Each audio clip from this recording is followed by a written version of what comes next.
Hello guys, February 14 முன்னிட்டு எல்லாத்துக்கும் கலைஞர்கள் தினம்.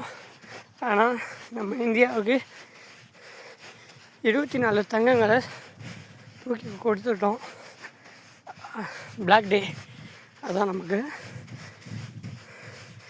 இந்திய இராணுவ வீரர்கள் 24 பேர் February 14 அன்றைக்கி இறந்துட்டாங்க. ஸோ அதை மைண்டில் ஞாபகம் வச்சுக்கிட்டு அவங்களுக்காக ஒரு 3 மணி நேரம் ஓட போகிறோம். இரங்கல் தெரிவிக்கும் வகையில் ஒரு 3 மணி நேரம் மினி மரத்தன் ஓடிட்டுருக்கேன். ஸோ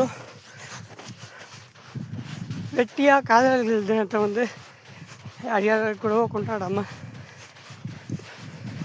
எல்லாத்துக்கும் நம்ம இந்திய இராணுவ வீரர்களுக்காக ஒரு நாள் அர்ப்பணித்து நம்மளோட திறமைகளை வெளிக்காட்டி நாங்கள் இருக்கோங்கிறத நம்ம இந்திய வீரர்களுக்கு நம்ம காட்டணும். Thank you for Jai Hind.